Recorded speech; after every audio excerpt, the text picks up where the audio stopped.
நேரம் இல்லையா? கவலைப்படாதீங்க, புக் ஷோ தமிழ் இருக்கு. கதைகளை நாங்க சொல்றோம், நீங்க என்ஜாய் பண்ணுங்க. இப்பவே சப்ஸ்கிரைப் பண்ணுங்க புக் ஷோ தமிழ். வணக்கம். ஒரு கதையால ஒரு உயிரை காப்பாற்ற முடியுமா? சரி, ஒரு உயிர் இல்ல, ஆயிரக்கணக்கான உயிர்களை காப்பாற்ற முடியுமா? உலக புகழ் பெற்ற அரேபிய இரவுகள் கதை தொகுப்போட ஆரம்பமே இப்படி உயிரை பணயம் வச்சு சொன்ன ஒரு கதை தான்.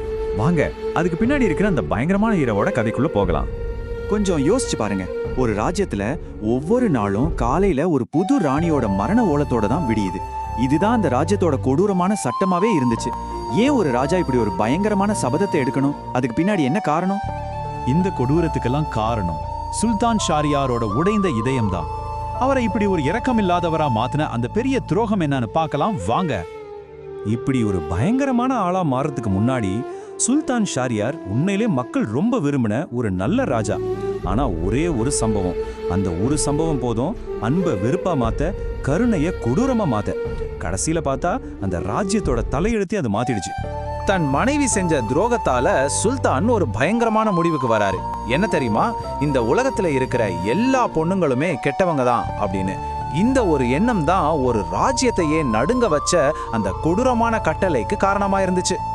சுல்தானோட இன்ன சபதத்தால மொத்த ராஜ்யமே ஒரு பயத்துல மூழ்கிடுச்சு. ஒவ்வொரு குடும்பமும் சோகத்துல இருந்துச்சு. ஊர் முழுக்க அழுகுரல் தான் கேட்டுட்டே இருந்துச்சு. கல்யாணம்னாலே அது ஒரு கொண்டாட்டம் இல்லையா? ஆனா இந்த ராஜ்யத்துல அது மரணத்துக்கான ஒரு அழைப்புதல் மாதிரி ஆயிடுச்சு. ஒவ்வொரு விடியலும் ஒரு புது பொண்ணோட கடைசி விடியலா இருந்துச்சு. இதுதான் அந்த நாட்டுல சட்டமாவே மாறிடுச்சு. இதனால ஏற்பட்ட இழப்பு கணக்கே இல்லாத அளவுக்கு கண்ணீர். ஒரு காலத்துல சந்தோஷமா இருந்த வீடுகள் எல்லாம் இப்போ சோகமும் பயமும் தான். அப்பாக்கள் அவங்க பொண்ணுங்களுக்காகவும் அம்மாக்கள் அவங்க குழந்தைங்களுக்காகவும் அழுது புலம்புறாங்க. இந்த இருட்டுக்கு நடுவுல ஒரு சின்ன ஒலிக்கீற்று மாதிரி ஒருத்தவங்க வராங்க. யாருன்னு பார்த்தா சுல்தானோட இந்த கொடூரமான கட்டளைகளை நிறைவேற்றாரே அதே தலைமை அமைச்சரோட மகள் ஷெஹர்சாடே தான். அவங்க தான் இந்த பயங்கரத்துக்கு ஒரு முடிவு கட்டணும்னு கிளம்புறாங்க. சுல்தானோட ஆயுதம் அவரோட அதிகாரமா இருக்கலாம், ஆனா ஷெஹர்ஷாவுடையோட ஆயுதம் அவளோட அறிவும் தைரியமும் தான். பாருங்க, இந்த குணங்கள் தான் ஒரு ராஜ்யத்தையே காப்பாத்த போற ஆயுதமா மாறப்போகுது. தன்னோட அப்பா முன்னாடி நின்று ஷெஹர்சாடே ஒரு விஷயத்த சொல்றா. அது யாருமே நம்ப முடியாத ஒரு திட்டம். அவளோட அந்த முடிவு தான் ஒரு ராஜ்யத்தோட தலையெழுத்தியை மாத்த போற ஒரு வீர பயணத்தோட முதல் படியா அமையுது. ஒரு பக்கம் தன்னோட மகளோட மரணத்தை நினைச்சு பயப்படுற ஒரு அப்பாவோட விரக்தி, இன்னொரு பக்கம் தன்னோட உயிரே பணையம் வச்சு நாட்டை காப்பாத்த துணிற ஒரு மகளோட அசாத்தியமான தைரியம். ரெண்டுக்கும் நடுவுல தான் இந்த கதை நகருது. அந்த அமைச்சரோட வேதனைக்கு அளவே இல்லைங்க. வெறும் மகளோட உயிரை பத்தி மட்டும் அவர் கவலைப்படல, அவளை கொல்ல போற கத்தியே தன்னோட கையில தான் இருக்க போகுதேங்கிற அந்த கொடூரமான உண்மையை நினைச்சு அவர் அப்படியே நொறுங்கி போறாரு. ஆனா ஷெஹர்சாடே தன்னோட விதியை வேற மாதிரி பாக்குறா.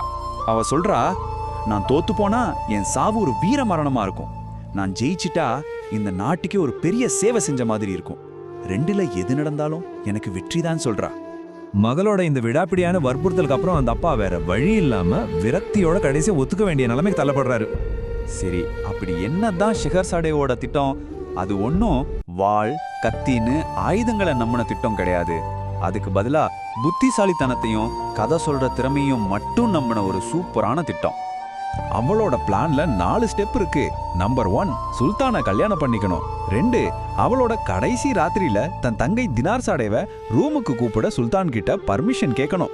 3, விடியறதுக்கு முன்னாடி தங்கை இவளை எழுப்பி விடணும். கடைசியா 4வது, தங்கை இவள்கிட்ட ஒரு கதை சொல்லி கேட்கணும். பாருங்க, ஒவ்வொரு ஸ்டெப்பும் எவ்வளவு கவனமா யோசிச்சிருக்குன்னு. அவளோட நோக்கம் தன்னோட உயிரை காப்பாத்திக்கிறது மட்டும் இல்ல, அவளோட வார்த்தைகள்ல சொல்லணும்னா அவளோட இந்த திட்டம் இந்த ராஜ்யத்தையே இந்த பயங்கரத்திலிருந்து காப்பாத்தணுங்கிறது தான். அந்த கடைசி நிமிஷமும் வந்தாச்சு. ஷெஹர்சாடே அரண்மனைக்குள்ள போறா. அவளோட திட்டம் இப்போ ஆரம்பிக்கணும். எல்லாம் அவன் நினைச்ச மாதிரி நடக்குமா? அந்த ராத்திரி பதட்டம் தலைக்கு மேல ஏறிடுச்சு. சாயங்காலம் ஷெஹர்சாடேவை சுல்தான் முன்னாடி கொண்டு போறாங்க. கொஞ்ச நேரத்துல தங்கைய வர வைக்கிற கோரிக்கைய சுல்தான் ஒத்துக்கிட்டாரு. விடியிற நேரத்துல பிளான் பண்ண மாதிரியே தினார்சாடே அவளை எழுப்பி விட்டா. இப்போ எல்லாம் ரெடி. அப்போதான் திட்டத்தோட கடைசி ஸ்டெப்பா தினார்சாடே அந்த முக்கியமான கேள்வியை கேட்கிறா. ஏ அன்பு சகோதரியே, சூரியன் உதிக்கிறதுக்கு முன்னாடி உங்களோட அழகான கதைகள்ல ஒன்ன எனக்கு சொல்லுங்களேன். உடனே ஷெஹர்சாடே சுல்தான் கிட்ட பெர்மிஷன் கேட்கிறா. அவரும் சும்மா தாராளமா சொல்லுன்னு சொல்றாரு. அவர் அறியாமலேயே தன்னோட விதியையும் ராஜ்யத்தோட விதியையும் மாத்த போற ஒரு விஷயத்துக்கு சம்மதம் சொல்லிட்டாரு. சரி, இந்த கேள்வியோட இந்த பகுதியை நாம முடிச்சுக்கலாம். ஒரே ஒரு கதையால ஒரு உயிரை காப்பாத்த முடியுமா?